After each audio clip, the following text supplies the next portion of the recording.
lunch hour service with me here, and we are about to start our lunch hour service. And just like you can see, Reverend is already here in the studio. We are just preparing so that he can give you a powerful word. So wherever you are, please share this video widely to your friends, even as we start this show. Reverend, you can say hi to our viewers there. For those who don't know you, maybe a brief introduction. Good afternoon. My name is Reverend John Mwangi, and I want to welcome you to our impartation hour. This is LFT Radio, and I want to request you, whenever you're watching us from, you can share that video. You can call someone to join you on board, because today I want us to talk about worshiping God with our money, and I believe it is going to be powerful. Amen.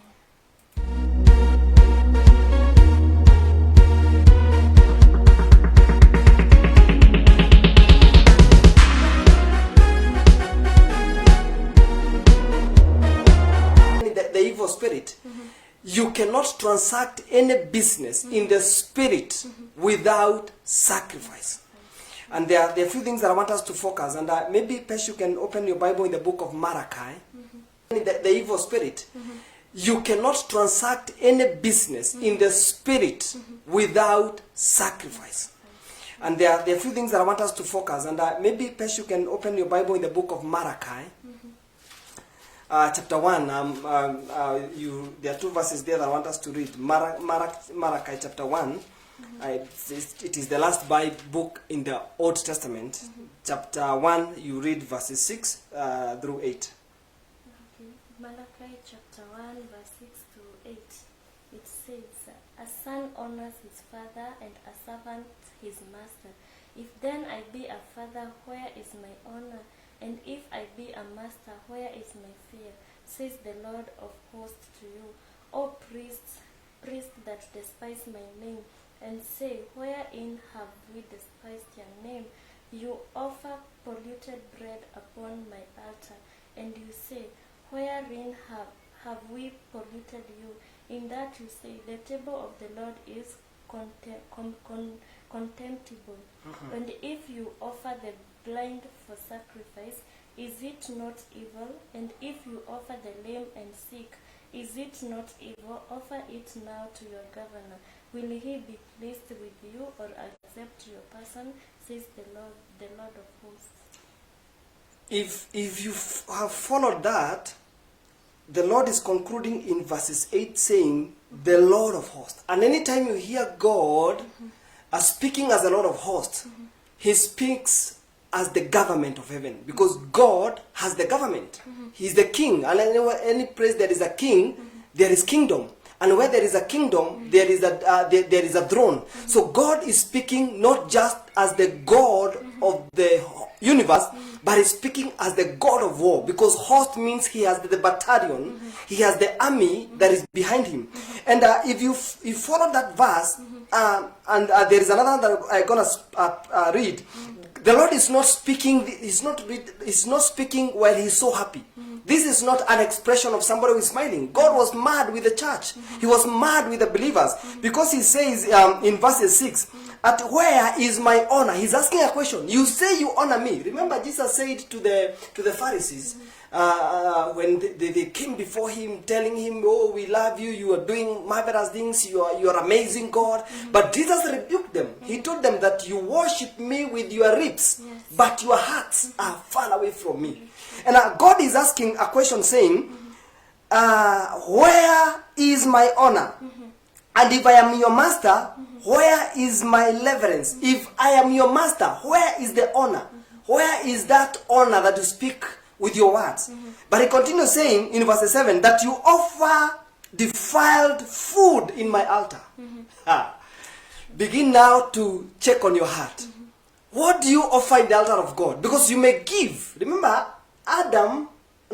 Cain and Abel, both of them, they offered to God. But one of them, he offered something that was a sweet smelling aroma to God.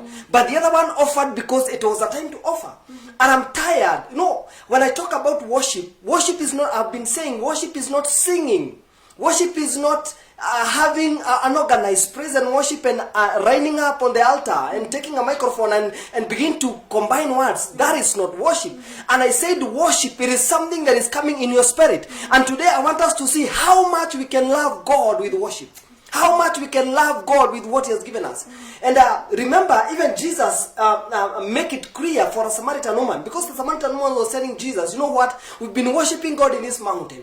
But God speaks a very open and a very well explained statement.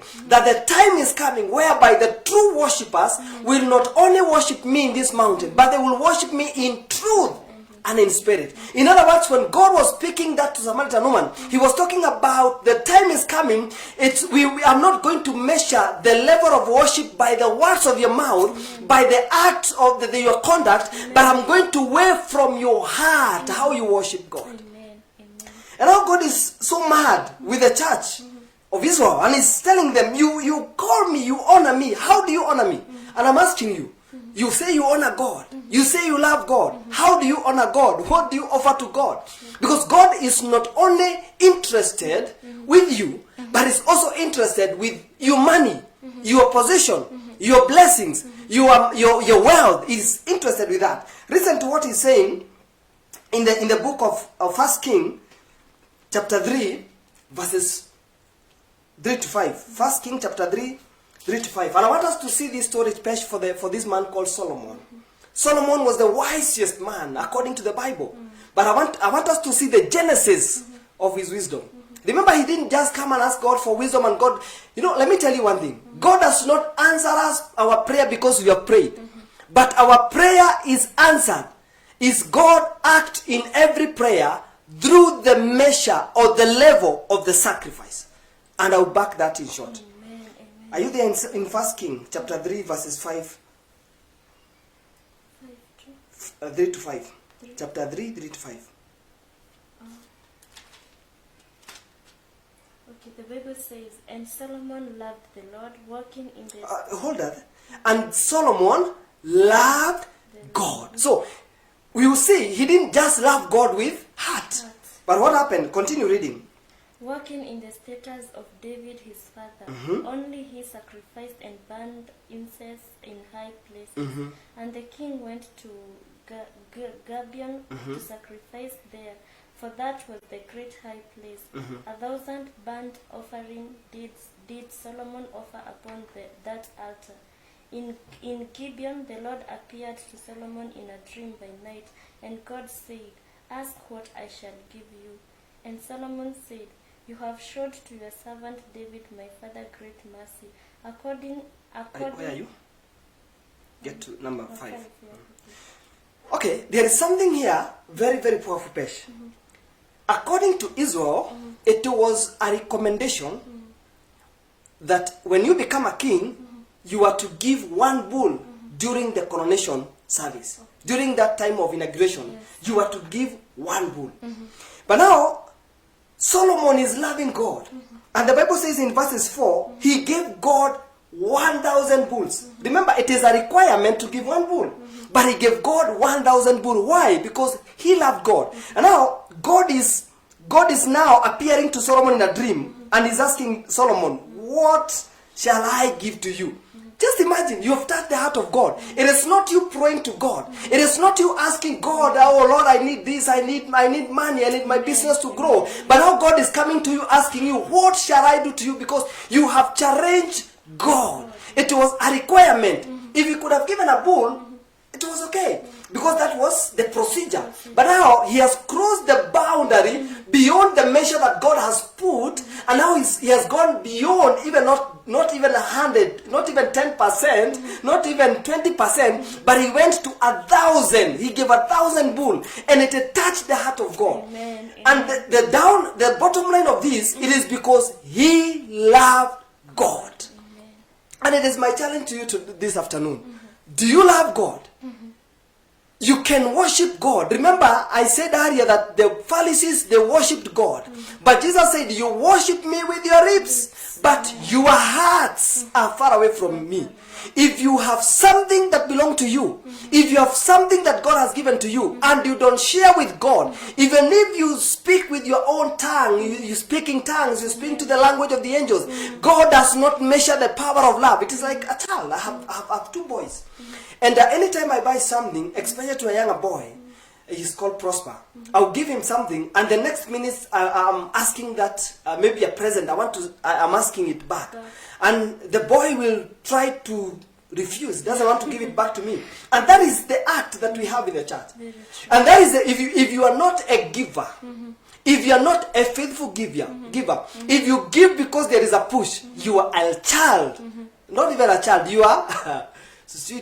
Because we are all the children of God, but you've not even come to that level of a child. You are still an infant, so you cannot give. You are still in carnal, and that's why number one, for us to be able to worship God in our money, it is an act of showing love to God.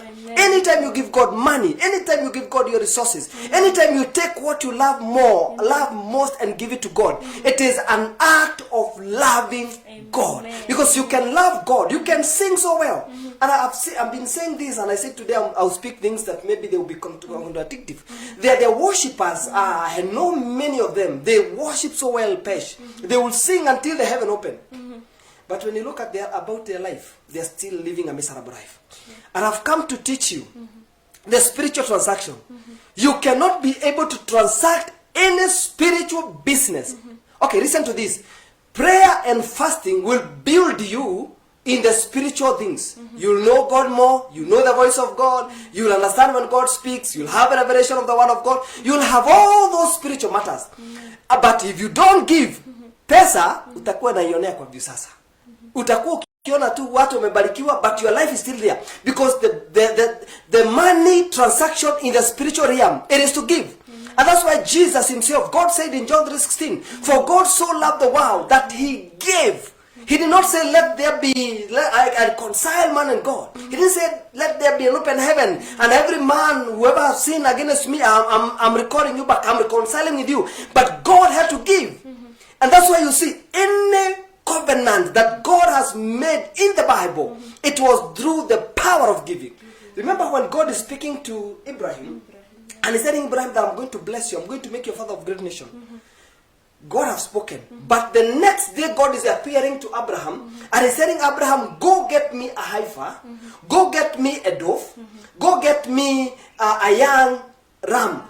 And he told him, go and give it, go and kill it and give it to me as a sacrifice. And that day, it is when God declared to Abraham, and he told him that I am going to make you as the stars. Amen. Remember, God cannot make a covenant with a man without a sacrifice. And today we are talking about the sacrifice money. We are talking about the sacrifice resources. We are talking about the sacrifice substance. We are talking about the sacrifice wealth. That is what I'm talking today.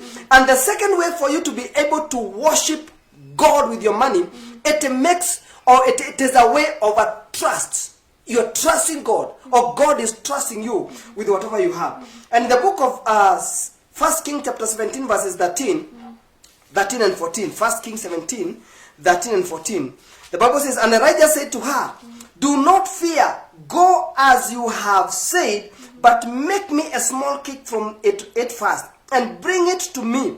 And afterward make some for yourself and your son. For thou says the Lord of Israel, the bin of flour shall not be used up, and shall the jar of oil run dry, until the day the Lord send the rain on the earth. This was a challenge.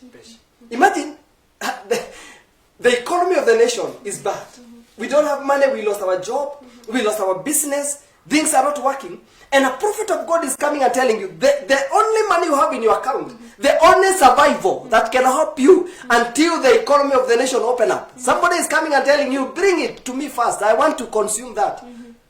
It's not something that you can accept. Yeah, sure. And that is why many people are arguing like this woman. They're saying, you know what, the only I have is for me, and for only a single meal will die. And that has hindered people from seeing or God taking them to the world of riches, because you are giving God excuse. God is asking you, bring that you have, that I may bless you. Because it is a level of trust. God cannot give you what he does not trust you with. Amen. Amen. Hallelujah. Amen. If God does not trust you with money, he will never give you money. Yes. Because God hates the stingy. Those people that, those people that hold and say, when you hold your arm like this, the four fingers are pointing at you, say it is all about me. It is me and me and me alone. But God is telling you, release it. Show it. It is belong to God. It is God's. And God will feed your hands. And many people have been in this scenario. The prophet of God Elijah is telling the woman that the little that you have, bring it to me first. I eat. Unajua kama ni leo, angesema ni kujipenda. And that's the language that people are speaking. Yeah, sure. And they are hindering their blessings. Wanasema, siku hizi wahubiri wamejipenda. Siku hizi Mungu, kwani hata Mungu ana understand. Sijafanya kitu fulani. But God is challenging you. God is not interested, Pesh, with the money. Amen. God, the Bible says in Haggai 2:8 that silver and gold belong to him. Amen. Psalms 10 verses 51 verses 10 says that he owned 1,000 cattle in the hill. He does not interested with what you have, but it is the level of trust. If I give you something, remember even Jesus gave an example of the talent.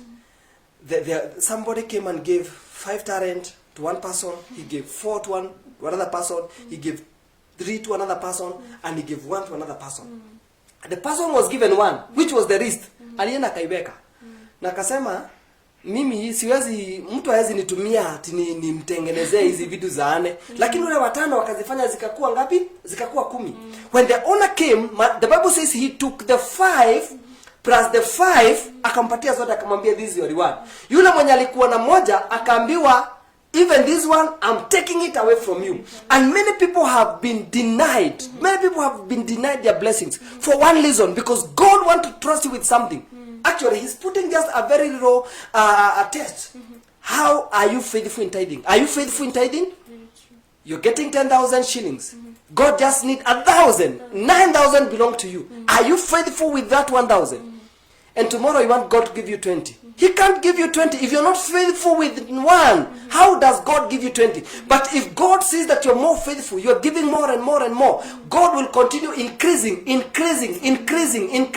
because he wants you to bring more in his house. Number 3, when we worship God with our money, it shows the level of reverence. Remember, we just read a verse of in 2 King. The Bible says, in Malachi, in verses 6, Malachi chapter 1 verse 6, the Bible says, and a son honor his father, and a servant his master.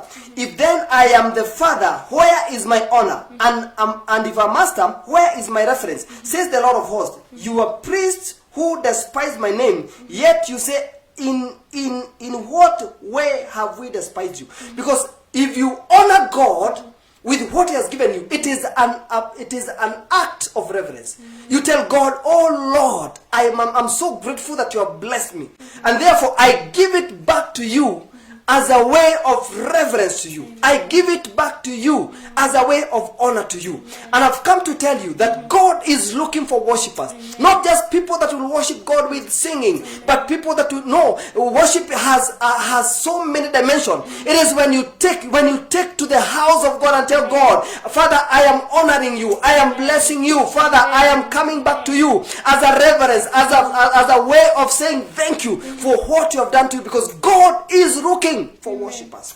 And I say that God created us that we may be able to worship us. And number 4, it is a level of commitment. Commitment. And the Bible says in the book of Genesis, chapter 22, verses 12. Genesis 22, verses 12. And he said, do not lay your hands on the land, or do not do anything to him, for now I know what you fear God. Since you have not withheld your son, you are only son for me. Remember, it's a challenge. You know, when I was praying this morning and telling God, around me and give me some words to speak to your people. This is not a topic that you can preach it freely. Because remember the devil, and I said this to my church some few weeks ago, that the devil is trying to cripple the church with the spirit of poverty. Because when you go back to the book of Genesis chapter 1 verses 28, the Bible says when God created man, in verses 27, he created man and woman God created them. And verses 28, the Bible says, and God blessed them. He blessed them and he said, be fruitful, subdue, take dominionship. Those were the words that God spoke to a man. Mtu ameumbwa tu, hana memory, hana past. The first word for God to speak to a man was the word of the blessings. In other words, it is in the mind of God for us to be blessed. And that thing walked all the way until the time of Jesus. Jesus was so patient with everything. Remember, even when he met with the prostitute, he was so patient with the prostitute. Akamwambia, your sin has been forgiven. When he met with the tax collector, he was able to forgive.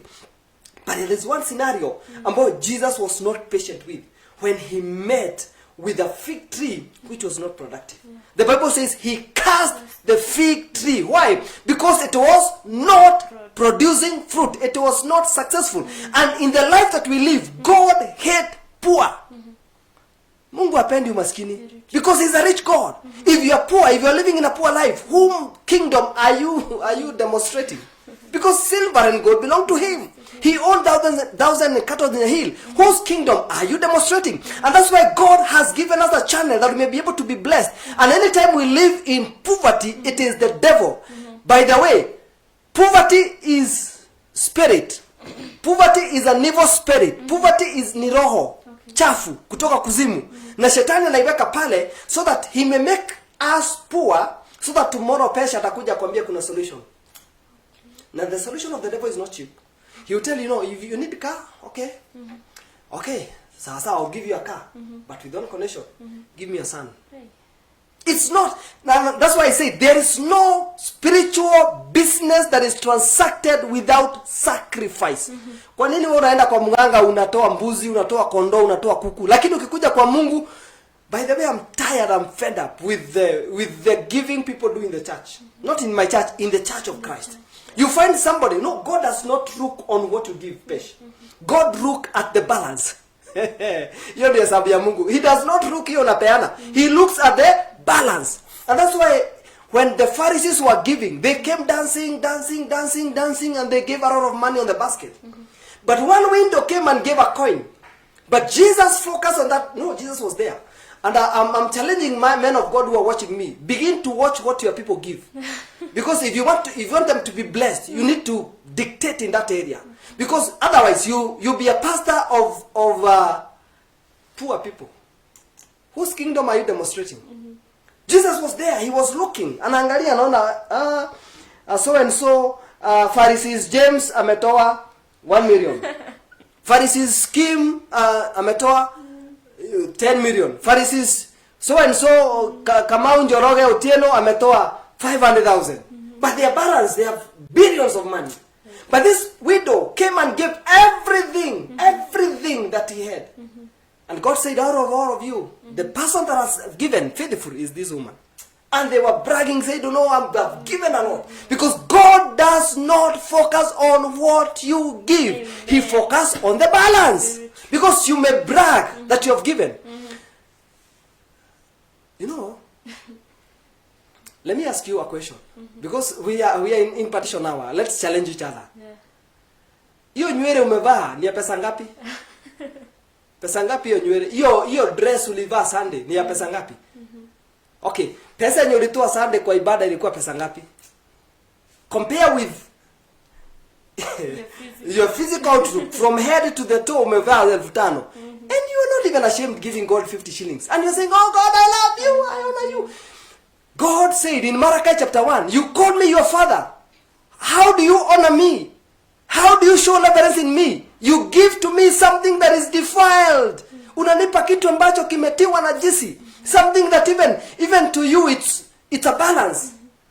Na ndio unaona, I've seen churches, I go into another church the other day and the basket was moving around. Nowadays because of COVID, they have allowed people you don't need to go there, give the money, so the basket is moving. And I'm somewhere watching people giving. And one of the brother, I don't know whether he put money on different pockets, because one of the pocket he had put, I think 50 shillings, and the other one was 1,000. Na even watu wanafanya, even those who are watching us, they do like that. So you know this pocket in 50, lakini hapa ni 1,000. And remember, Pesh, even that 1,000 that unaacha hapa, ni baada ibada upeleke watoto bouncing castles, upeleke watoto wakule chips, upeleke watoto wakakule yogurt, waka swim. Imagine, you give God 50 shillings and 100,000 ni ya kwenda tu kufurahia. Why? What can it benefit you? If you take your family and wafurahie, and tomorrow you are living in poverty, than giving God all that you have and tomorrow you have a full surprise. And the guy gave 50 shillings, 1,000. Hakujua. Lakini alipotupa mkono akalia rais amepewa 50. Hapo niponaga watu wanafuata Asha. Wanaanza kuomba change. And I'm warning you, if you are one of them that follows ushers and asking change, don't follow ushers. Hizo pesa zina mambo. Yeah. Somebody gave that money in the name, oh God, I'm sick. So I'm giving this offering for healing. Mwingine anako pale, ametoa shilingi 1,200 ili Mungu amkumbuke kwa sababu amekuwa akipitia hali mbaya na ndoto mbaya usiku. Anaweka pale. Sasa wewe umeweka shilingi 100 unataka change. Unaenda pale unachukua ile 50 ilikuwa imetoroa na mtu kwa sababu ya ugonjwa. You are bringing sickness to your house, and people don't know that. If you have put the money in the basket, don't follow that money. Don't even think about it, kwa sababu kuna watu wanafikiriaga mimi natoa tithe, my pastor ndio anakuranga. Okay, let me not go there. Let me not go there because I'm going to hurt people. Yeah. Giving, it has 3 levels. Number 1, it has the level of revelation. Secondly, it has the level of commitment. And thirdly, it has the level of manifestation. I'll give you an example. Remember when it was called King who? No, not, he was this man of war ambaye alikuwa na ukoma, akatumwa ende akaoge River Jordan. When the maid heard about Elijah akamwambia there is a prophet in town who can solve your problem. Alipoenda kwa mfalme, alikuwa na expect mfalme atamsaidia kwa kumponya. But there are 3 major things ambayo I'm talking about here aliongelea kuhusu. Number 1, he told him, go to River Jordan and put yourself in water 7 times. Because the king wanted him the prophet wanted him to have the revelation of the power of the word sent to him. Number 2, he wanted him to commit himself on the word so that he may have the manifestation of the power of those words that were spoken to him by the prophet. And many a time when we give God, we give out of revelation. You don't give because you have been pushed to give. You give because you know there is power in giving. And out of power in giving, there is that commitment that I'm giving to God because I know He is my provider. I'm giving to God because I know He will provide. Remember the story we have just read in Genesis chapter 22 verses 12. Abraham is being told by God, go and give your son. He didn't have any other son. Na ametafuta mtoto amemzaa akiwa na 90. Na Mungu anamwambia peana huyo mtoto. It was not easy Pesh. Sasa ameenda kupeana huyu mtoto. Lakini in the heart of Abraham, anajua he has that revelation that God is going to provide. Even when the son is asking the father, what are you going to give? I see the firewood, I see the servant, I see the matchbox, I see the knife to slaughter, but what are you going to give? He said, God is going to provide, because he had the revelation that God is going to provide. And by the power of the revelation, he committed himself in the word that God is going to provide. And the Bible says when he was in the burning, in the altar praise, because of liberation and the commitment, God was able to manifest what he was to offer to God. And God produced the lamb, because God is our provider. And many of the time we miss the mark of God because we don't give by liberation. We give by the physical appearance. I have 100 shillings. Kwa hivyo nitaanza kuomba change kwa duka. Imagine, unapea Mungu shilingi 10 na unataka ukue tajiri. Unapea Mungu 50 na unataka unalala ukiomba kesha mzima, oh God, I want you to bless me. I break the spirit of poverty. It does not be the spirit of poverty is not broken by the power of words. It is broken by giving. That is the principle in the kingdom of God, and it cannot be changed. Very true. Amen. Haiwezi kabadilishwa. tunaombaga Mungu atusaidie vile tutumia pesa, vile tutaweza kuzifanyisha kazi, but we don't pray to become rich. If you want to become rich, simple. The principle of the kingdom is give. Amen. Hallelujah. Hallelujah. Listen to this. Gold that you don't give, it will become your God. I'll repeat it again. Gold that is not given, it will become your God. If you don't give your money to God, it becomes your God. If you don't release your resources to God, it becomes your God. Na ndio maana unafika mpaka Sunday hauendi church, umefungua biashara Sunday. Ndio unaona unapata mkuu kama mlikuwa na crusade after Sunday service, ukienda ibada hauwezi hudhuria crusade because unataka uende ufungue biashara upate pesa. Sisemi tusifanye biashara, but I mean if you don't release, anytime you don't give that which you don't give, it becomes your God. But if you give what God has given to you, it becomes your that what you don't give. You become, or you have authority over that thing. You can control that thing. You can be able to manipulate it because you are not bowing on it. And that's why Jesus was the devil wanted Jesus to lose the sonship. Remember in Matthew chapter 3, wakati Yesu akapanda mlimani, Shetani amwambia ati why don't you, akampeleka mahali juu, why don't you just look at the city. Akamwambia kwanza angalia city, akaona city vile ilikuwa smart. Akamwambia ukiniinamia I'll make you, I'll give you this city. But Jesus knew one thing, that I don't need to bow to the devil to have it, because I have the control over the nature. It was created in my presence. I was there when it was created. Amen. And the devil forget that whatever he's trying to seduce Jesus to have, it already belonged to him. And the Bible says when Jesus was able to conquer everything, he was given a name that is above every other name. By the mention of the name Jesus, everything shall bow. Amen. And everything shall bow and confess that Jesus Christ is Lord. Why? Amen. Because Jesus did not bow. He did not make the nature, the resources, what he could see to become his God. Amen. And he said it is written that a man should not bow to any other God apart from the God in heaven. And I've come to tell you this morning, begin to release that money. Begin to release that resources. Begin to release what you have given, because it is an act of worship. And anytime you do that to God, you begin to gain authority over the money. Mimi nilikuwa na shida pesha. Nilikuwa na shida ya kutoa pesa offering. Even nikiwa tu some few years hata nilikuwa mchungaji. The most I could have given is 100 shillings. Hiyo nikipeana ninasikia leo nimepeana lakini bado inanisumbua. But one day I remember the Lord began to speak to me. Akaniambia if you want to break this spirit, kwa sababu kutopeana ni roho na umaskini ni spirit. Kwa hivyo zinapelekana pamoja. Usipeane ndio hii spirit ya umaskini ikuattack, because it cannot attack you. And the Lord told me, if you want me to bless you, don't limit me in giving.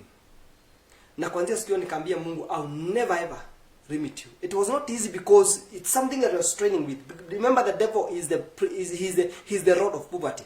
Nikaanza kungana nao. But today, Pesh, I can give to God. I don't care what I give, but I can give God as much as I want. Even sometimes I give until I don't have anything left with me. Na kuanzia siku hiyo nikawa I have authority over the money. I am not stressed when I don't have money. I'm not stressed when I need money, because I know that God is able to provide. And that's why ilifika mahali ambapo Mungu Paulo akawa akisema that God is going to supply our needs according to his riches. He can only supply your need if you are faithful to release what he has given you. Remember, the money has wings. Money has wings. And money, it's a sacrifice that understands. Ni kitu kinaelewanga na kina understand. Na let me ask you this, why do rich people wanaendelea kuwa tajiri and poor continue to be poor? Because anytime the rich wakiwa na pesa zao, they don't keep the money with themselves. Either they invest the money or they help. There is this guy in the Bible by the name Bill Gates. Bill Gates is the billionaire, is the most richest man in the world. 90% of his wealth inaenda kwa charity. He takes the money. Unasikia hapa Kenya kuna Bill Gates charity foundation.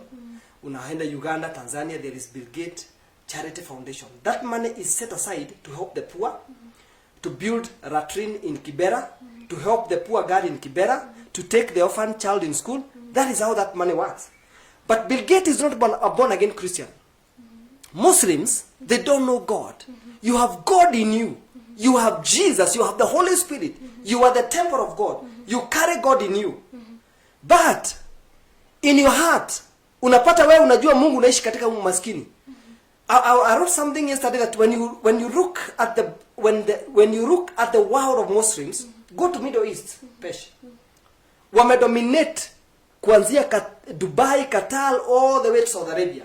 Those people are rich. Go to Dubai. It is the most beautiful city in the world. It is the most awesome city in the world. People will come from every nation to come to Dubai for a holiday. It is the most beautiful city in the world, Dubai. It is owned by the Muslim. Come to their temple, the mosque. They don't call for fundraise. Unapataka kama nini, unajua, this is what they do. It's their policy. I'm giving you a secret. If you become a successful in business, or you become a successful in politics, Muslims wanakwambianga, the money that God is going to give you, make sure in your town you build a mosque. Akina Duare wenye unaona they are so successful in politics, go to their towns wamejenga msikiti. Kuna ingine iko Juja ilijengwa na one of the minister ambaye alikuwa wakati ule wa Moi. He was a minister of defense. Akatengeneza one of the mosque here. Peke yake bila kusaidiwa. Like yesterday it was an individual. They walikuwa na celebrate jana. Go to their mosque. You find all kind of food. They are helping the poor. They are even closing the boundary. They are not even helping the poor Muslim. They are helping the poor Christians. Yeah. How many times have you ever given the money to go help the poor? You are living in a very wonderful house. Hebu soma hii. Read this. In the book of Haggai, chapter 3, verses 11. Listen to what God is saying. And God is speaking in anger. Because Mungu anaona, the Bible says, my people perish because of lack of wisdom. The lack of knowledge. I've come here to open up your mind. I've come here to open up your spiritual eyes to see the reason why you're struggling. The reason why you're struggling with your school fees. The reason why you're struggling with your house rent. The reason why you're struggling with your business. It is not that God doesn't hear your prayer. But today I'm here to open up your eyes to know how you can dominate in the world of money. I'm not saying this. It is the riches is not meant for the born again, but for per person that follows the principle in the kingdom of God. Listen what God says in Haggai chapter 1 verses 3 to 11. He said, then the word of the Lord came to Haggai the prophet, saying, it is the time for you yourself to dwell in your panel houses, and his temple rise in ruin. The word paneled means you live in a beautiful house, you live in a good homes, but the house of God lives in ruin.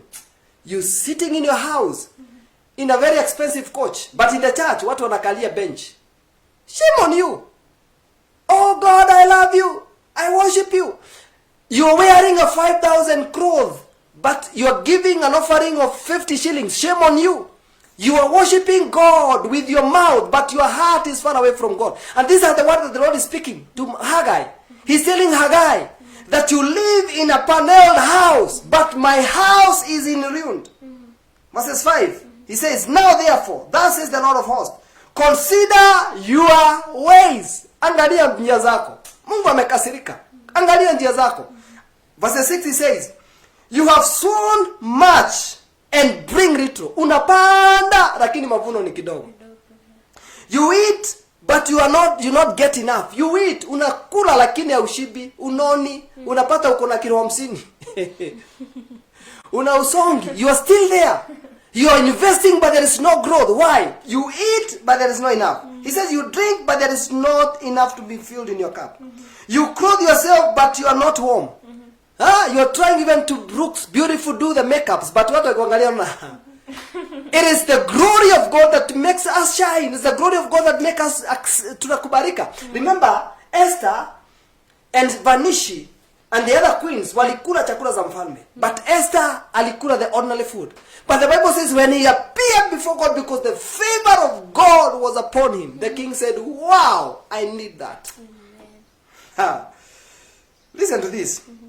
He says, and you earn wages and put into your bag with holes. You work so much. You earn a lot of money. Your business is doing so well. But by the end of the day, your life is still there. Because your bucket has holes. Unapata nyumba imejaa supermarket. If your house is it's not supermarket, is a chemist. If your house is a chemist, you're not a giver. Because that is a devourer. Mark 3:10 says he will rebuke the devourer if you give.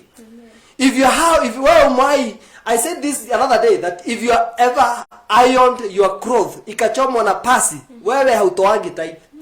Because he will rebuke the devourer. If wewe umai kopesha mtu pesa akakosa kukulipa, wewe haulipagi tithe. You need to repent. You don't need to bothering people na kuwatumia message za kuwasomea walikataa kulipa deni yako. Repent, because that is a devourer. If you have ever paid them pesa kwa matatu, umelipa matatu na makanga bado wanakuharaza na kwambia hujalipa pesa, unaitisha change, umepeana 1000 na nakwambia wewe unaitisha change na hata hujalipa, you've never paid the tithe, because that is a devourer. God has opened that door, and that's why he said you earn wages, put in your bag with holes. Verse 7, he says that says the Lord of hosts, consider your ways, go up into the mountain and bring woods, build a temple that I may take pleasure in it and be glorified. Go to the bush, go to your account, go to your resources. In those days there was no bank, there was no M-Pesa, there was no M-Shwari, there was no bank, there was no money transfer. And now God is saying, go to your account, build my house, in it I'll be glorified. That is the solution. And it says in verses 9, you look for much, but indeed it come little, and when you brought in your home, it is brewed away. Why? Says the Lord of hosts, because of my house that is in ruin, while every one of you run his own house, learn his own business. You live so well. Wewe unatoka tu kanisani ukisema, hiyo speaker hata iko inaongea vizuri, yeah? Na unarudi kwako nyumbani umeweka 40, 50, 60, 100 inch TV in your living room, and you are complaining your microphone, you see the microphone is sumbua mchungaji, the man of God is having a problem with sound system, and if in your house just a living room you are living on $1 million shillings, shame on you. Go to the bush, go to the field, go and build God the house, so that whatever God has given you, it is not going to be ruined. Remember he said, you work so much, but it's going to be ruined. And that's why you see, things are following us. Unapata mtu amefanya investment pesh, but during the time ambaye ako supposed kwenda retire, pesa zake zote zinakuwa na ugonjwa. Kansa inahiti nyumbani, inahiti baba. Mama wakati tu mnaenda tu kuamka kidogo kurudi normal, ile trauma umekuwa nayo, ingine inakuja. Unapata you've been working all the days of your life, but by the end of the day you live a miserable life. Why? Because he said that whatever you work, it is going to be blown away. Verse 10. Therefore, the heavens above you will hold the dew, and the earth will hold the fruit. Anasema mbinguni haitaachilia umande. Umande is that provision. Umande is that God's grace. God's melted grace. God's favor. And he said even in your field will not produce fruits. Unapata mtu amepanda mahindi eka 10, umeweka fertilizer, umeweka dawa, umenunua the best seed and the best whatever, but by the end of the day it doesn't produce. You are investing in your business, kila wakati ni kuweka pesa, kuongeza pesa, kila mwezi kuongeza pesa, but by the end of the day no profit. Why? Because God has broke your field to produce fruit. Why? Because his house is in ruin. I know we fear talking about money, Pesh, for one reason, because somebody or some preachers who are greedy walikuja wakamanipulate pesa. And ndio maana unaona ukianza kuhubiri pesa, people begin to see you na huyo mtu mwingine vile alikuwa anaambia watu wafanye hivi na hivi. But it is biblically for you to be blessed, for you to become successful. Principle ya kukua tajiri ni kupeana. Verse 11 nasema, for I call for a drought on the land of the mountains, on the grains and the new wines and the oil, on whatever the ground bring forth, on the men and livestock, and all the labor on your hand. It is God that makes you successful. Sio kazi yako ngumu. He says that, I call the drought on the land, and the mountain of the grain, and on the wine and the oil, whatever ground it bring forth, on the men livestock, and all the labor of your hand. It is God who makes you successful. Sio kazi yako kufanya mzito. At you know what? Sasa niliona biashara yangu inaenda vibaya sana, nikaona Sunday sitakuja church kwa sababu church ndio Sunday ndio inashikaka sana. Wewe uko na boda, unasema Sunday ndio ati watu wakienda kwa church ndio kazi iko mzuri. Unakosa kwenda kwa church. The word of God is saying it is God who makes you successful. Very true. See, allow me to touch, mention two things and then we close up. Because the topic haiwezi isha leo. Leo hatuna break because hot seat. Okay. Listen to this. Money and material things are virtual part of worship and can be used to do a spiritual transaction. Money and material things are virtual part of worship and they can be used to do spiritual transaction. Somebody will ask me, what did you say? Money cannot, let me put it this way. For you to be able, I give it actually very mfano. If Pesh, we are trusting God with you to go to US. Na tukubaliane tunaenda kwa visa next week. Mimi na wewe. Wewe uende uombe Mungu, ambie Mungu, oh God, I pray for visa. Oh makasharabu ripokoza, uongee in tongues, I want visa. Na mimi niende prayer center with the same prayer, lakini niweke sacrifice kwa bahasha. Niambie Mungu, Father, I'm praying that you may open the door for me. And Lord, I give this sacrifice so that you may back up my prayer. Between me and you, wewe utazidi kuomba. Mimi tenda visa niambiwe, hey, hata hakuna maswali mingi, visa ndio hiyo. Wewe tenda para ulizwe maswali, ulizwe bank statement, ulizwe watoto wako ni wangapi, and by the end of the day unyimwe visa. Because there is no material thing that is used as a spiritual transaction in your life. Second thing, money can transact grace. Money can transact grace. Ni nini kilifanya Mungu ambie tu, we've just read that verse in 1 King when Solomon is going before God and they were supposed to give a one bull and he has given 1,000 bull na akawin grace mbele ya Mungu. Mungu mwenyewe anakuja kuuliza Solomon, what can I do to you? Grace, neema. Mungu mwenyewe anakuja na kwambia, I want to bless you. Jane, I want to bless you. Peter, I want to bless you. What do you want me to do for you? Because you have attracted grace to God because of giving. Number 3, giving shows the level of sacrifice. If you're a giver to God, it shows the level of your sacrifice.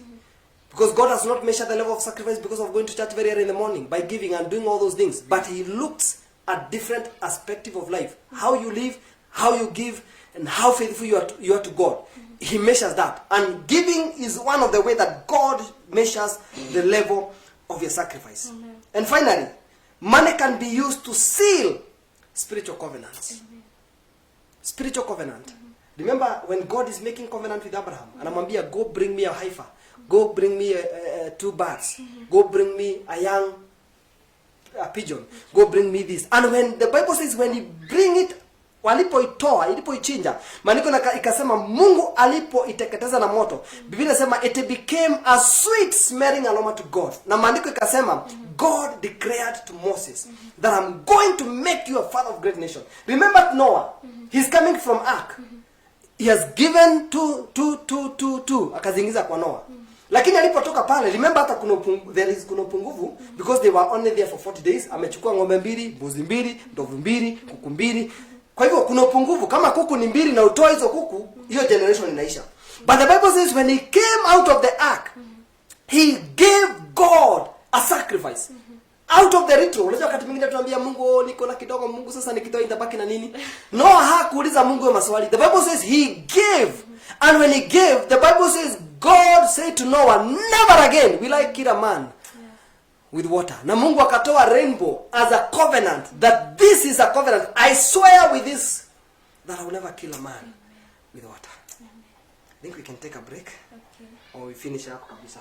Maybe you can recognize 2 people that are watching us. Let us go for a prayer. Your word. Thou I ask you, Lord, that you may release your spirit and the presence of your word to be in our midst today, Lord. Even as we speak and share this word to the people who are watching us on Facebook Live.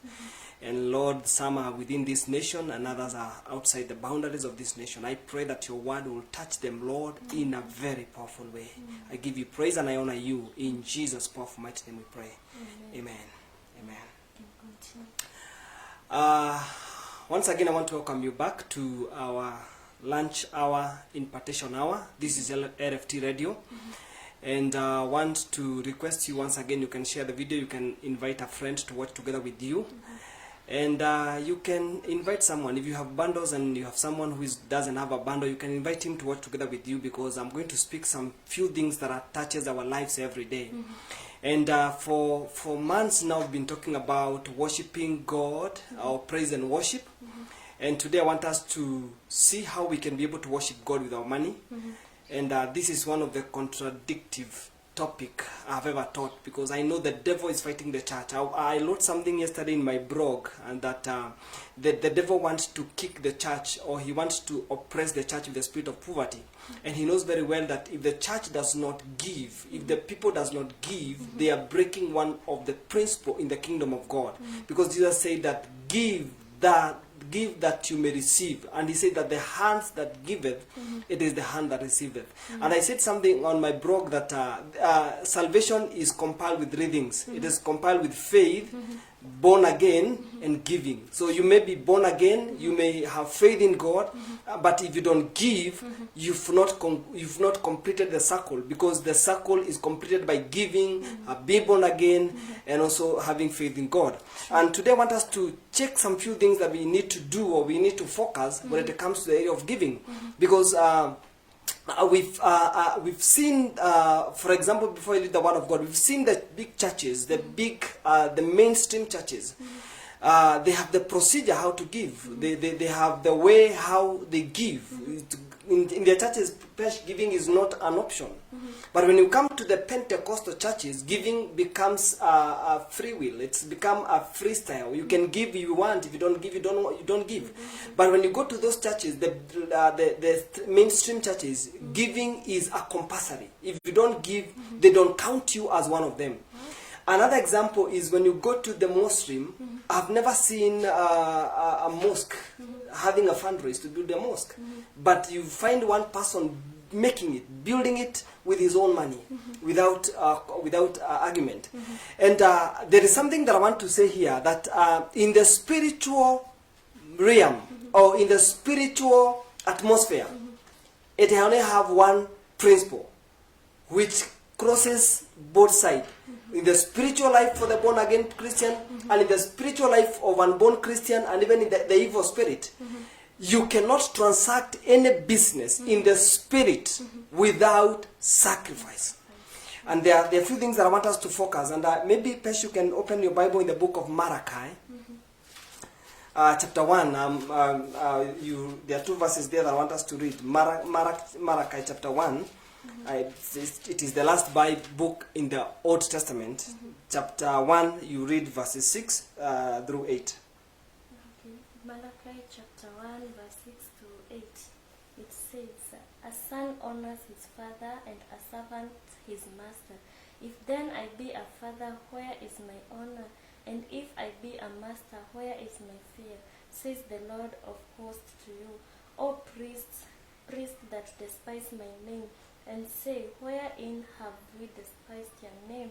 You offer polluted bread upon my altar, and you say, wherein have we polluted you?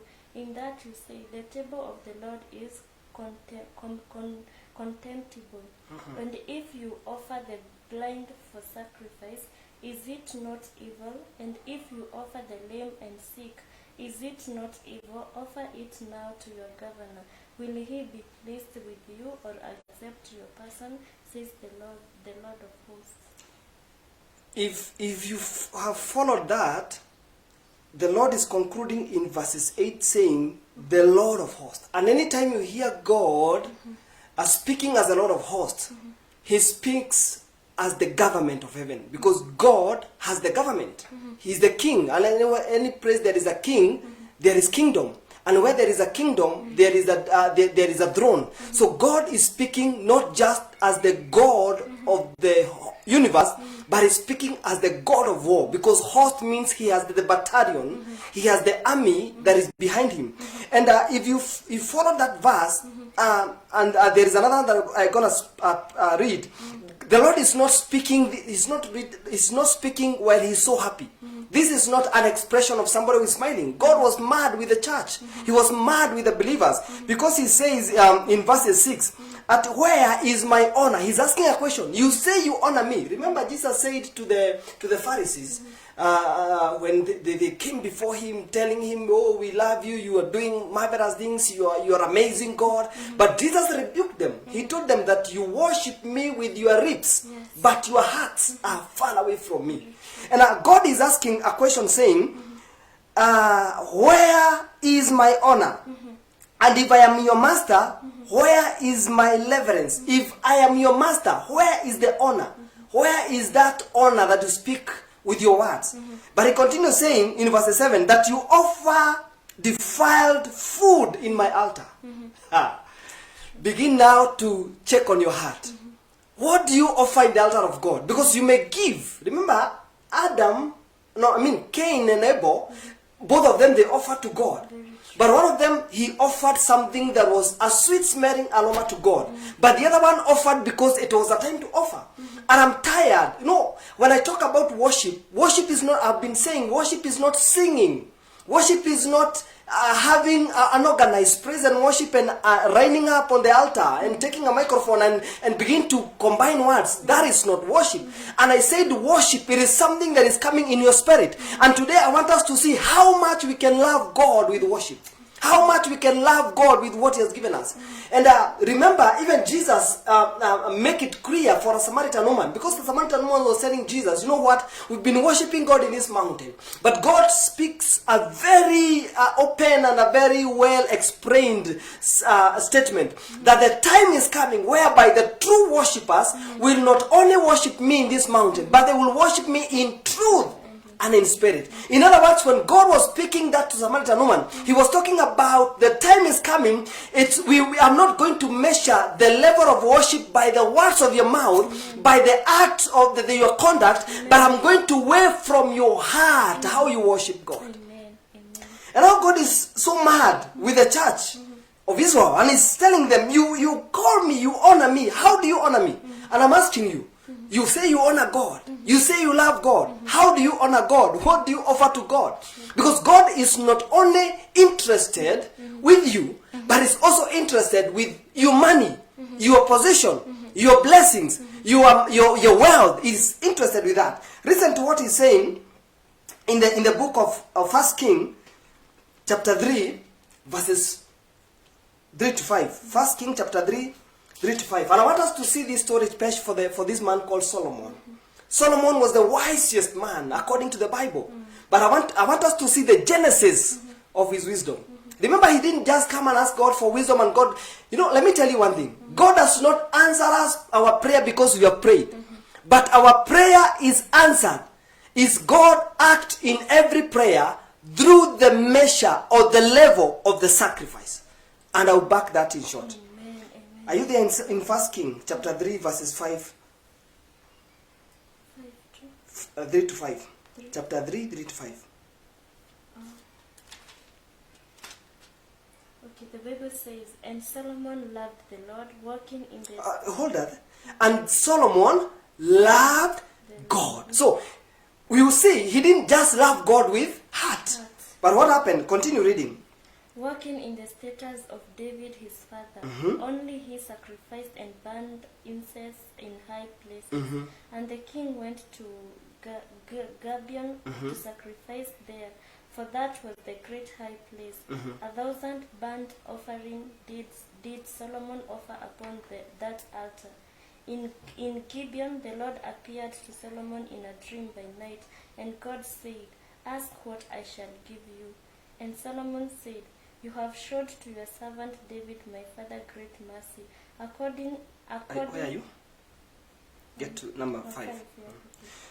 Okay, there is something here very, very powerful, Pesh. According to Israel, it was a recommendation that when you become a king, you are to give one bull during the coronation service. During that time of inauguration, you are to give one bull. But now, Solomon is loving God. And the Bible says in verses 4, he gave God 1,000 bulls. Remember, it is a requirement to give one bull. But he gave God 1,000 bulls. Why? Because he loved God. And now, God is now appearing to Solomon in a dream. And he's asking Solomon, what shall I give to you? Just imagine, you have touched the heart of God. It is not you praying to God. It is not you asking God, oh Lord, I need this, I need money, I need my business to grow. But now God is coming to you, asking you, what shall I do to you? Because you have challenged God. It was a requirement. If you could have given a bull, it was okay. Because that was the procedure. But now he has crossed the boundary beyond the measure that God has put. And now he has gone beyond even not even 100, not even 10%, not even 20%, but he went to 1,000. He gave 1,000 bull, and it touched the heart of God. Amen. And the bottom line of this, it is because he loved God. Amen. And it is my challenge to you this afternoon. Do you love God? You can worship God. Remember, I said earlier that the Pharisees, they worshipped God. But Jesus said, you worship me with your lips, but your hearts are far away from me. If you have something that belongs to you, if you have something that God has given to you, and you don't share with God, even if you speak with your own tongue, you speak in tongues, you speak to the language of the angels, God does not measure the power of love. It is like a child. I have 2 boys. And anytime I buy something, especially to a younger boy, he's called Prosper, I'll give him something, and the next minute I'm asking that maybe a present. I'm asking it back, and the boy will try to refuse. Doesn't want to give it back to me, and that is the act that we have in the church. And that is if you are not a giver. If you are not a faithful giver, if you give because there is a push, you are a child.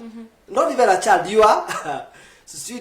Because we are all the children of God. But you've not even come to that level of a child. You are still an infant. So you cannot give. You are still in carnal.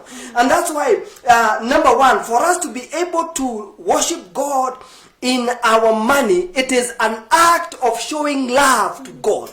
Anytime you give God money, anytime you give God your resources, anytime you take what you love most and give it to God, it is an act of loving God. Because you can love God, you can sing so well. And I've been saying this, and I said today I'll speak things that maybe they will become contradictive. They're worshippers. I know many of them. They worship so well, Pesh. They will sing until the heaven open. But when you look at about their life, they're still living a miserable life. And I've come to teach you the spiritual transaction. You cannot be able to transact any spiritual business. Okay, listen to this. Prayer and fasting will build you in the spiritual things. You'll know God more. You know the voice of God. You'll understand when God speaks. You'll have a revelation of the word of God. You'll have all those spiritual matters. But if you don't give, pesa utakuwa naionea kwa visasa. Utakuwa ukiona tu watu wamebarikiwa, but your life is still there. Because the money transaction in the spiritual realm, it is to give.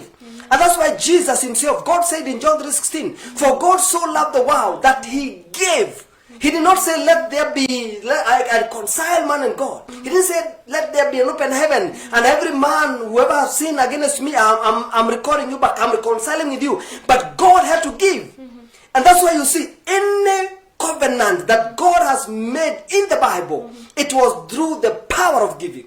Remember when God is speaking to Abraham, and he's telling Abraham that I'm going to bless you, I'm going to make you a father of great nation. God has spoken. But the next day God is appearing to Abraham, and he's telling Abraham, go get me a heifer, go get me a dove, go get me a young ram.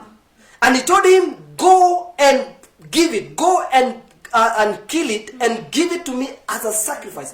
And that day, it is when God declared to Abraham, and he told him that I am going to make you as the stars. Amen. Remember, God cannot make a covenant with a man without a sacrifice. And today we are talking about the sacrifice money. We are talking about the sacrifice resources. We are talking about the sacrifice substance. We are talking about the sacrifice wealth. That is what I'm talking today. And the second way for you to be able to worship God with your money, it makes, or it is a way of a trust.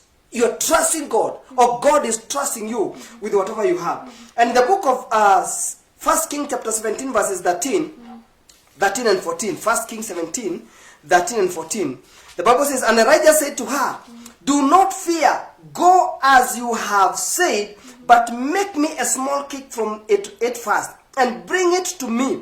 And afterward make some for yourself and your son. For thou sayest the Lord of Israel, the bin of flour shall not be used up, and shall the jar of oil run dry, until the day the Lord send the rain on the earth. This was a challenge. Imagine, the economy of the nation is bad. We don't have money, we lost our job, we lost our business, things are not working. And a prophet of God is coming and telling you, the only money you have in your account, the only survival that can help you until the economy of the nation open up. Somebody is coming and telling you, bring it to me first, I want to consume that. It's not something that you can accept. Yeah, sure. And that is why many people are arguing like this woman. They're saying, you know what, the only I have is for me, and for only a single meal and will die. And that has hindered people from seeing or God taking them to the world of riches, because you are giving God excuse. God is asking you, bring that you have, that I may bless you, because it is a level of trust. God cannot give you what he does not trust you with. Amen. Amen. Hallelujah. Amen. If God does not trust you with money, he will never give you money. Yes. Because God hates the stingy. Those people that, those people that hold and say, when you hold your arm like this, the four fingers are pointing at you, say it is all about me. It is me and me and me alone. But God is telling you, release it. Show it. It is belong to God. It is God's. And God will feed your hands. And many people have been in this scenario. The prophet of God, Elijah, is telling the woman that the little that you have, bring it to me first. I eat. Unajua kama ni leo, angesema ni kujipenda. And that's the language that people are speaking. Yeah, sure. And they are hindering their blessings. Wanasema, siku hizi wahubiri wamejipenda. Siku hizi Mungu, kwani hata Mungu ana understand. Sijafanya kitu fulani. But God is challenging you. God is not interested, with the money. Amen. God, the Bible says in Haggai 2:8 that silver and gold belong to him. Amen. Psalms 10 verses 51 verses 10 says that he owned 1,000 cattle in the hill. He does not interested with what you have, but it is the level of trust. If I give you something, remember even Jesus gave an example of the talent. Somebody came and gave 5 talent to one person, he gave 4 to another person, he gave 3 to another person, and he gave 1 to another person. The person was given 1, which was the least. Alienda kaiweka. Na akasema, mimi siwezi, mtu hawezi nitumia ati nimtengenezee hizi vitu za 4. Lakini wale 5 wakazifanya zikakuwa ngapi? Zikakuwa 10. When the owner came, the Bible says he took the 5 plus the 5, akampatia zote, akamwambia this is your reward. Yule mwenye alikuwa na moja akaambiwa, even this one, I'm taking it away from you. And many people have been denied. Many people have been denied their blessings for one reason, because God wants to trust you with something. Actually, he's putting just a very low test. How are you faithful in tithing? Are you faithful in tithing? Very true. You're getting 10,000 shillings. God just need 1,000. 9,000 belong to you. Are you faithful with that 1,000? And tomorrow you want God to give you 20. He can't give you 20 if you're not faithful with one. How does God give you 20? But if God sees that you're more faithful, you're giving more and more and more, God will continue increasing, because He wants you to bring more in His house. Number 3, when we worship God with our money, it shows the level of reverence. Remember, we just read a verse of in 2 King. The Bible says, in Malachi, in verses 6, Malachi chapter 1 verse 6, the Bible says, and a son honor his father, and a servant his master. If then I am the father, where is my honor? And if a master, where is my reference? Says the Lord of hosts, you are priests who despise my name, yet you say, in what way have we despised you? Because if you honor God with what He has given you, it is an act of reverence. You tell God, oh Lord, I'm so grateful that you have blessed me, and therefore I give it back to you as a way of reverence to you. I give it back to you as a way of honor to you.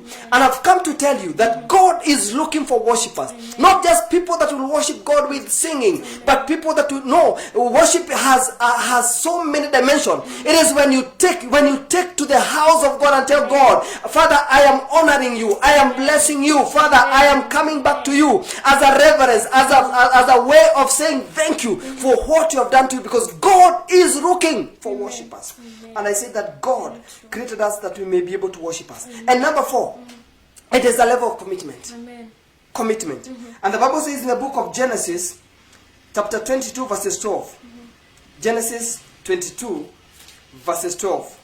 And He said, do not lay your hands on the land, or do not do anything to him, for now I know what you fear God. Since you have not withheld your son, your only son for me. Remember, it's a challenge. You know, when I was praying this morning and telling God, allow me and give me some words to speak to your people.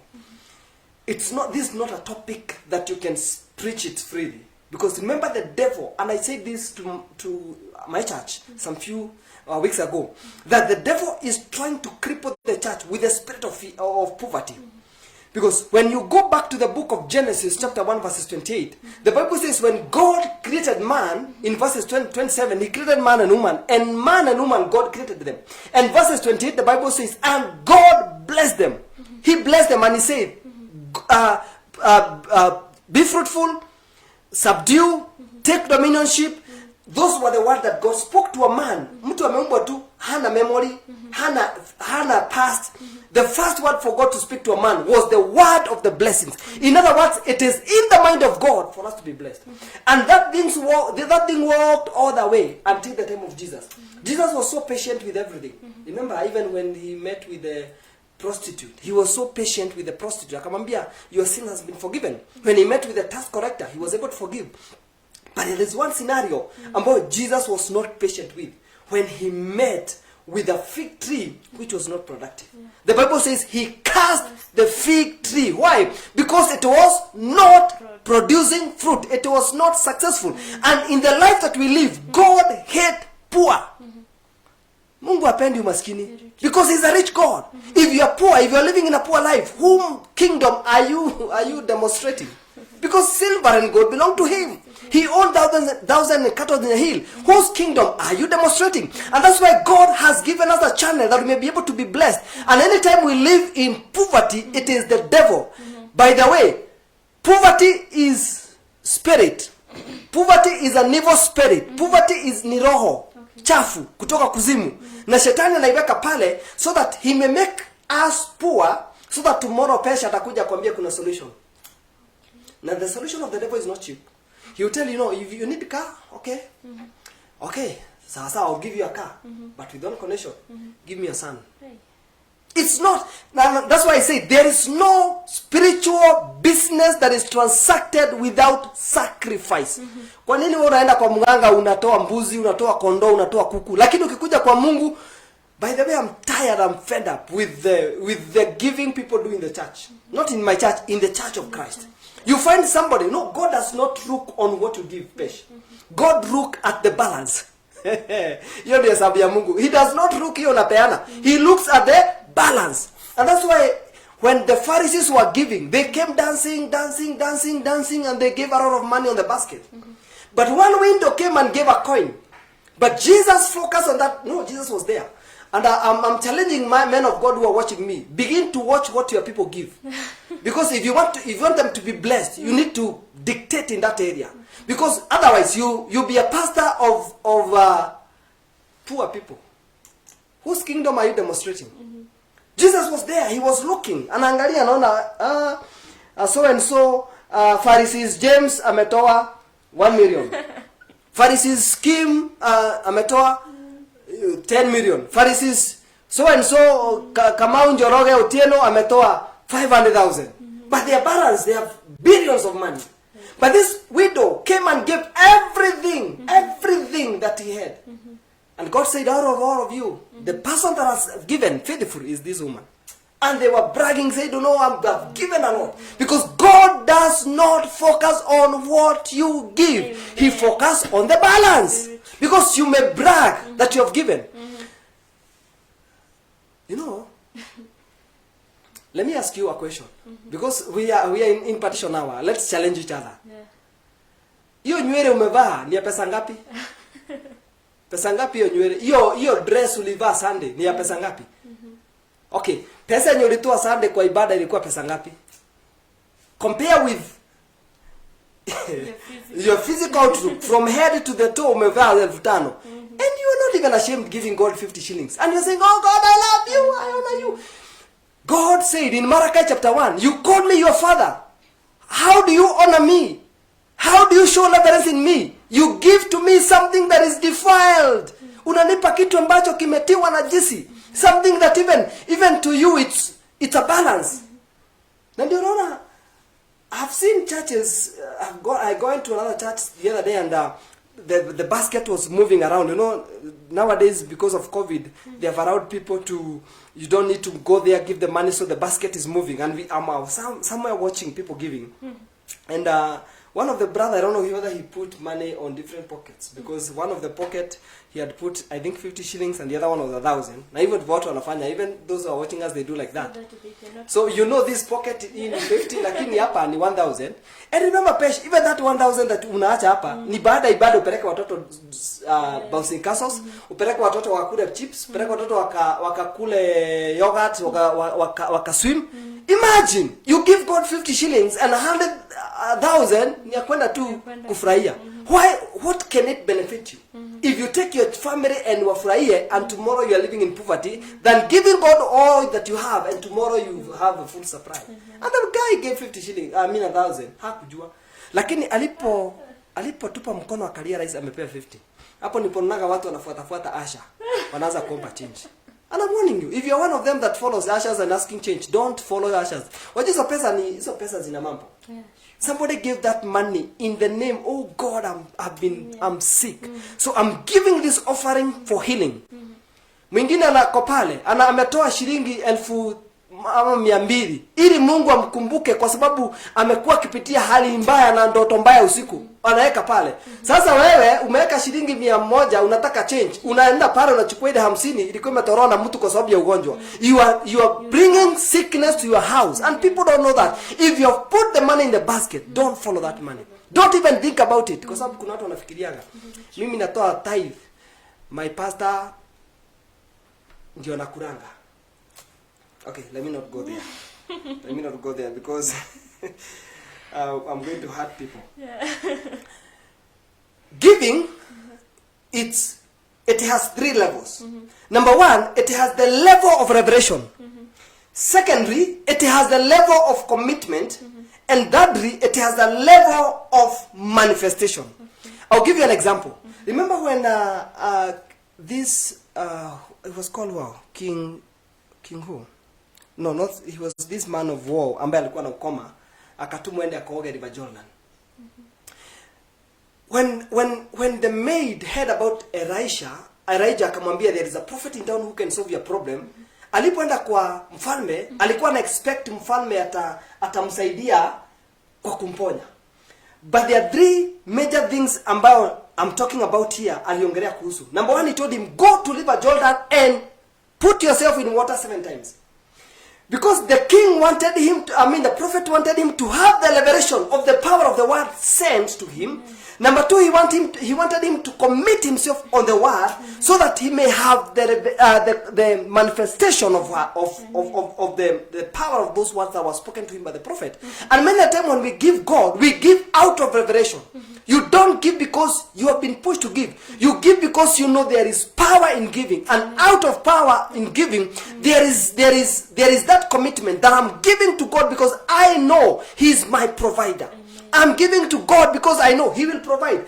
Remember the story we have just read in Genesis chapter 22 verses 12. Abraham is being told by God, go and give your son. He didn't have any other son.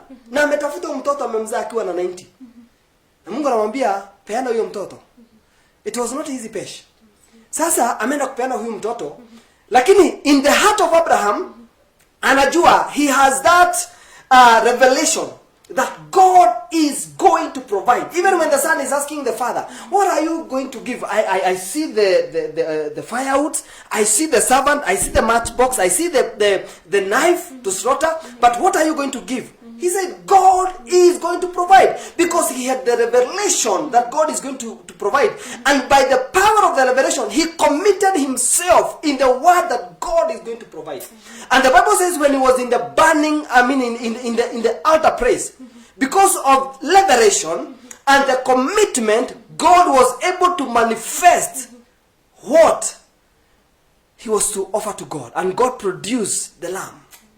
Because God is our provider. And many of the time we miss the mark of God. Because we don't give by liberation. We give by the physical appearance. I have 100 shillings. Kwa hivyo nitaanza kuombaomba change kwa duka. Imagine, unapea Mungu shilingi 10. Na unataka ukue tajiri. Unapea Mungu 50. Na unataka unalala ukiomba kesha mzima. Oh God, I want you to bless me. I break the spirit of poverty. It does not be, the spirit of poverty is not broken by the power of words. It is broken by giving. That is the principle in the kingdom of God. And it cannot be changed. Very true. Amen. Haiwezi kabadilishwa. Tunaombaga Mungu atusaidie vile tutumia pesa, vile tutaweza kuzifanyisha kazi, but we don't pray to become rich. If you want to become rich, simple. The principle of the kingdom is give. Amen. Hallelujah. Hallelujah. Listen to this. Gold that you don't give, it will become your God. I'll repeat it again. Gold that is not given, it will become your God. If you don't give your money to God, it becomes your God. If you don't release your resources to God, it becomes your God. Na ndio maana unafika mpaka Sunday hauendi church, umefungua biashara Sunday. Ndio unaona unapata mkuu kama mlikuwa na crusade after Sunday service, ukienda ibada hauwezi hudhuria crusade because unataka uende ufungue biashara upate pesa. Sisemi tusifanye biashara, but I mean if you don't release, anytime you don't give that which you don't give, it becomes your God. But if you give what God has given to you, it becomes your that what you don't give. You become, or you have authority over that thing. You can control that thing. You can be able to manipulate it because you are not bowing on it. And that's why Jesus the devil wanted Jesus to lose the sonship. Remember in Matthew chapter 3, wakati Yesu akapanda mlimani, Shetani amwambia ati why don't you, akampeleka mahali juu, why don't you just look at the city? Akamwambia kwanza angalia city, akaona city vile ilikuwa smart. Akamwambia ukiniinamia I'll make you, I'll give you this city. But Jesus knew one thing, that I don't need to bow to the devil to have it, because I have the control over the nature. It was created in my presence. I was there when it was created. And the devil forget one, alisahau kitu kimoja, that whatever he's trying to seduce Jesus to have, it already belonged to him.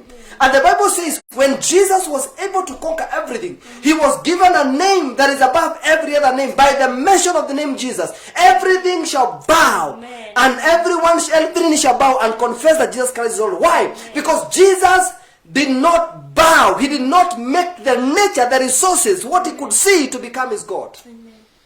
And he said, it is written that a man should not bow to any other God apart from the God in heaven.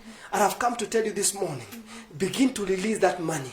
Begin to release that resources. Begin to release what you have given, because it is an act of worship. And anytime you do that to God, you begin to gain authority over the money. Mimi nilikuwa na shida pesha. Nilikuwa na shida ya kutoa pesa offering. Even nilikuwa tu some few years hata nilikuwa mchungaji. The most I could have given is 100 shillings. Hiyo nikipeana ninasikia ai. Leo nimepeana lakini bado inanisumbua. Okay. But one day I remember the Lord begin to speak to me. Akaniambia, if you want to break this spirit, kwa sababu kutopeana ni roho na umaskini ni spirit. Kwa hivyo zinapelekana pamoja. Usipeane ndio hii spirit ya umaskini ikuattack, because it cannot attack you. And the Lord told me, if you want me to bless you, don't limit me in giving. Na kuanzia siku nikamwambia Mungu, I'll never ever limit you. It was not easy because it's something that I was training with. Remember, the devil is he's the rod of poverty. Nikaanza kungana now. But today, Pesh, I can give to God. I don't care what I give, but I can give God as much as I want. Even sometimes I give until I don't have anything left with me. Na kuanzia siku hiyo nikawa I have authority over the money. I am not stressed when I don't have money. I'm not stressed when I need money, because I know that God is able to provide. And that's why ilifika mahali ambapo Mungu Paulo akawa akisema that God is going to supply our needs according to his riches. He can only supply your need if you are faithful to release what he has given you. Remember, the money has wings. Money has wings. And money, it's a sacrifice that understands. Ni kitu kinaelewanga na kina understand. Na let me ask you this, why do rich people wanaendelea kuwa tajiri and poor continue to be poor? Because anytime the rich wakiwa na pesa zao, they don't keep the money with themselves. Either they invest the money or they help. There is this guy in the Bible by the name Bill Gates. Bill Gates is the billionaire, is the most richest man in the world. 90% of his wealth inaenda kwa charity. He takes the money. Unasikia hapa Kenya kuna Bill Gates Charity Foundation. Unaenda Uganda, Tanzania, there is Bill Gates Charity Foundation. That money is set aside to help the poor, to build a latrine in Kibera, to help the poor girl in Kibera, to take the orphan child in school. That is how that money works. But Bill Gates is not a born-again Christian. Muslims, they don't know God. You have God in you. You have Jesus. You have the Holy Spirit. You are the temple of God. You carry God in you. But in your heart, unapata wewe unajua Mungu unaishi katika umaskini. I wrote something yesterday that when you look at the world of Muslims, go to Middle East, Pesh. Wamedominate kuanzia Dubai, Qatar, all the way to Saudi Arabia. Those people are rich. Go to Dubai. It is the most beautiful city in the world. It is the most awesome city in the world. People will come from every nation to come to Dubai for a holiday. It is the most beautiful city in the world, Dubai. It is owned by the Muslim. Come to their temple, the mosque. They don't call for fundraise. Unapataka kama nini, unajua, this is what they do. It's their policy. I'm giving you a secret. If you become a successful in business, or you become a successful in politics, Muslims wanakwambianga, the money that God is going to give you, make sure in your town you build a mosque. Akina Dware wenye unaona they are so successful in politics, go to their towns, wamejenga msikiti. Kuna ingine iko Juja ilijengwa na one of the one of the minister ambaye alikuwa wakati ule wa Moi, he was a minister of defense, akatengeneza one of the mosque here peke yake bila kusaidiwa. Like yesterday it was an individual, they walikuwa na celebrate jana. Go to their mosque, you find all kind of food. They are helping the poor. They are even crossing the boundary. They are not even helping the poor Muslims, they are helping the poor Christians. Yeah. How many times have you ever given the money to go help the poor? You are living in a very wonderful house. Hebu soma hii. Read this in the book of Haggai, chapter 3 verses 11. Listen to what God is saying. And God is speaking in anger. Because Mungu anaona, the Bible says, my people perish because of lack of wisdom. The lack of knowledge. I've come here to open up your mind. I've come here to open up your spiritual eyes to see the reason why you're struggling. The reason why you're struggling with your school fees. The reason why you're struggling with your house rent. The reason why you're struggling with your business. It is not that God doesn't hear your prayer. But today I'm here to open up your eyes to know how you can dominate in the world of money. I'm not saying this. It is the riches is not meant for the born again, but for per person that follows the principle in the kingdom of God. Listen what God says in Haggai chapter 1 verses 3 to 11. He said, then the word of the Lord came to Haggai the prophet, saying, it is the time for you yourself to dwell in your panel houses, and his temple rise in ruin. The word paneled means you live in a beautiful house, you live in a good homes, but the house of God lives in ruin. You sitting in your house in a very expensive coach, but in the church watu wanakalia bench. Shame on you. Oh God, I love you, I worship you. You're wearing a 5,000 clothes, but you're giving an offering of 50 shillings. Shame on you. You are worshiping God with your mouth, but your heart is far away from God. And these are the words that the Lord is speaking to Haggai. He's telling Haggai that you live in a paneled house, but my house is in ruin. Verses 5, he says, now therefore, thus says the Lord of hosts, consider your ways. Angalia njia zako. Mungu amekasirika. Angalia njia zako. Verse 6 he says, you have sown much and bring little. Unapanda lakini mavuno ni kidogo. You eat but you not get enough. You eat, unakula lakini haushibi, unoni, unapata uko na kilo 50. Una usongi, you are still there. You are investing but there is no growth. Why? You eat but there is not enough. He says you drink but there is not enough to be filled in your cup. You clothe yourself but you are not warm. You are trying even to look beautiful, do the makeups, but what are it is the glory of God that makes us shine. It's the glory of God that makes us tunakubarika. Remember Esther and Vanishi and the other queens walikula chakula za mfalme, but Esther alikula the ordinary food. But the Bible says when he appeared before God, because the favor of God was upon him, the king said, wow, I need that. Listen to this. He says, and you earn wages and put into your bag with holes. You work so much. You earn a lot of money. Your business is doing so well. But by the end of the day, your life is still there. Because your bucket has holes. Unapata nyumba imejaa supermarket. If your house is it's not supermarket, is a chemist. If your house is a chemist, you're not a giver, because that is a devourer. Mark 3:10 says he will rebuke the devourer if you give. I said this another day that if you ever ironed your clothes ikachomwa na pasi, wewe hautoagi tithe, because he will rebuke the devourer. If wewe umeikopesha mtu pesa akakosa kukulipa, wewe haulipagi tithe. You need to repent. You don't need to bothering people na kuwatumia message za kuwasomea walikataa kulipa deni yako. Repent, because that is a devourer.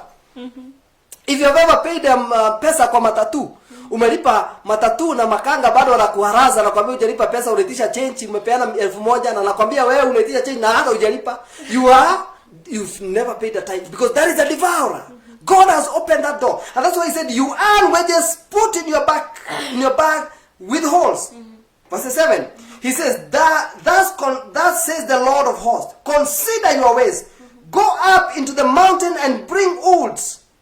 Build a temple that I may take pleasure in it and be glorified. Go to the bush. Go to your account. Go to your resources. In those days, there was no bank, there was no M-Pesa, there was no M-Shwari, there was no bank, there was no money transfer. And now God is saying, go to your account, build my house. In it, I'll be glorified. That is the solution. And it says in verses 9, you look for much, but indeed it come little, and when you brought in your home, it is brewed away. Why? Says the Lord of hosts, because of my house that is in ruin, while every one of you run his own house, learn his own business. You live so well. Wewe unatoka tu kanisani ukisema, oh, hiyo speaker hata iko inaongea vizuri, yeah? Na unarudi kwako nyumbani umeweka 40, 50, 60, 100 inch TV in your living room, and you are complaining your microphone, you see the microphone is sumbua mchungaji, the man of God is having a problem with sound system, and if in your house just a living room you are living on $1 million shillings, shame on you. Go to the bush, go to the field, go and build God the house, so that whatever God has given you, it is not going to be ruined. Remember, he said, you work so much, but it's going to be ruined. And that's why you see, things are following us.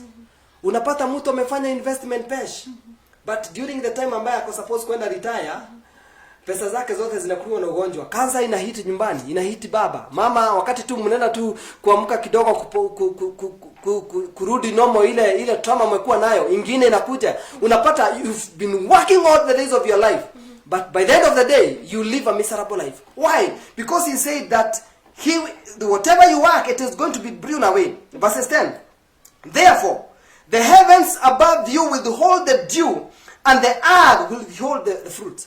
Anasema binguni haitaachilia umande. Umande is that provision. Umande is that God's grace. God's unmerited grace. God's favor. And he said, even in your field will not produce fruits. Unapata mtu amepanda mahindi eka 10, umeweka fertilizer, umeweka dawa, umenunua the best seed and the best whatever, but by the end of the day it doesn't produce. You are investing in your business, kila wakati ni kuweka pesa, kuongeza pesa, kila mwezi kuongeza pesa, but by the end of the day no profit. Why? Because God has broke your field to produce fruit. Why? Because his house is in ruin. I know we fear talking about money, Pesh, for one reason, because somebody or some preachers who are greedy walikuja wakamanipulate pesa, and ndio maana unaona ukianza kuhubiri pesa, people begin to see you na huyo mtu mwingine vile alikuwa anaambia watu wafanye hivi na hivi. But it is biblically for you to be blessed, for you to become successful, principle ya kukua tajiri ni kupeana. Verse 11 nasema, for I call for a drought on the land of the mountains, on the grains and the new wines and the oil, on whatever the ground bring forth, on the men and livestock, and all the labor on your hand. It is God that makes you successful. Sio kazi yako ngumu. He says that, I call the drought on the land, and the mountain of the grain, and on the wine and the oil, whatever ground it bring forth, on the men livestock, and all the labor of your hand. It is God who makes you successful. Sio kazi yako kufanya mzito. At you know what? Sasa niliona biashara yangu inaenda vibaya sana, nikaona Sunday sitakuja church kwa sababu church ndio Sunday ndio inashikaka sana. Wewe uko na boda, unasema Sunday ndio ati watu wakienda kwa church ndio kazi iko mzuri. Unakosa kwenda kwa church. The word of God is saying it is God who makes you successful. Very true. See, allow me to touch, mention 2 things and then we close up. Because the topic haiwezi isha leo. Leo tatuna break because hot seat. Okay. Listen to this. Money and material things are virtual part of worship and can be used to do a spiritual transaction. Money and material things are virtual part of worship and they can be used to do spiritual transaction. Somebody will ask me, what did you say? Money cannot, let me put it this way. For you to be able, I give it actually depending on. If Pesh, we are trusting God with you to go to US, na tukubaliane tunaenda kwa visa next week, mimi na wewe. Wewe uende uombe Mungu, ambie Mungu, oh God, I pray for visa. Oh makasharabo ripokoza, uongee in tongues, I want visa. Na mimi niende prayer center with the same prayer, lakini niweke sacrifice kwa bahasha.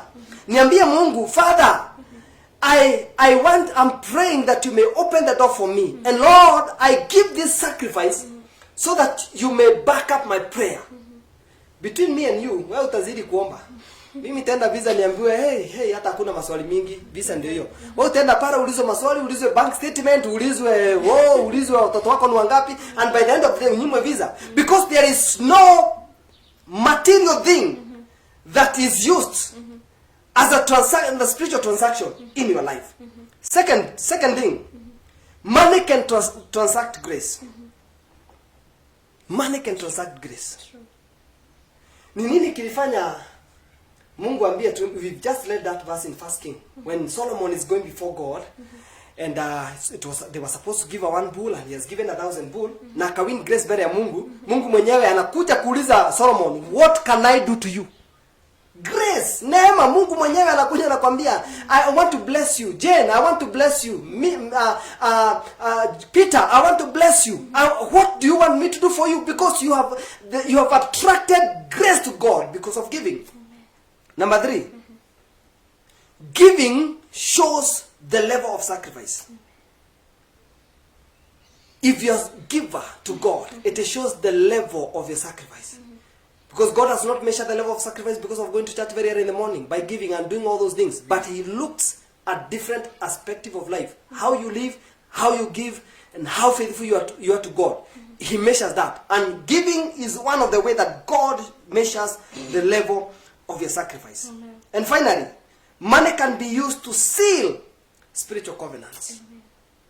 Spiritual covenant.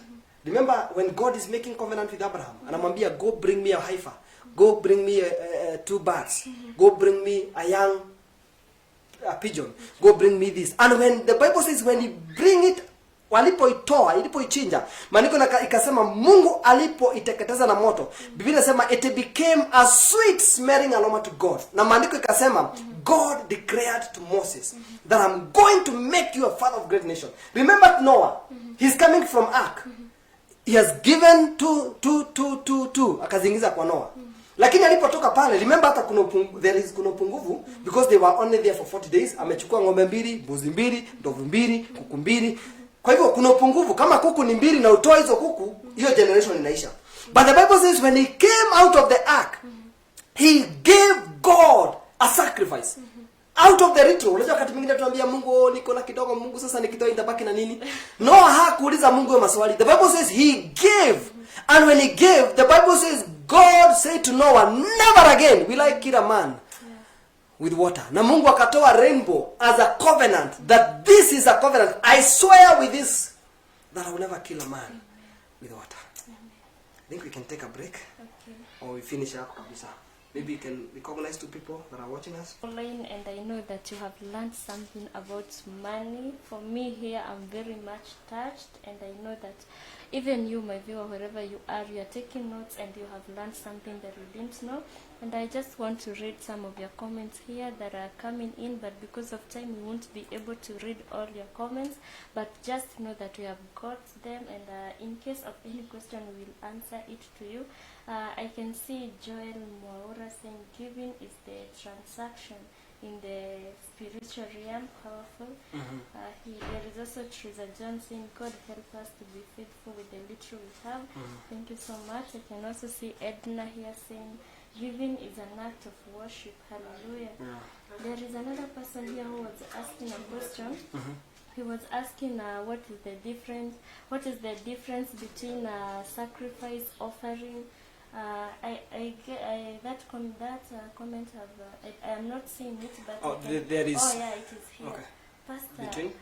Pastor, what is the difference between thanksgiving, sacrifice, and tithing? Okay, I will start with tithing. Tithing is a command. If you read in the book of Malachi 3 verses 10, he said that bring ye to my the whole amount of your tithe into my house, that my house may not lack food. So tithe is a command. That one is not an option. If you have 1,000 na uko na madeni ya 1,000, before you pay madeni ya 1,000, make sure you remove 100, because even if you pay a deni ya 1,000 and you have not paid 100, wewe ni mwizi. That's giving. It's an act of reverence.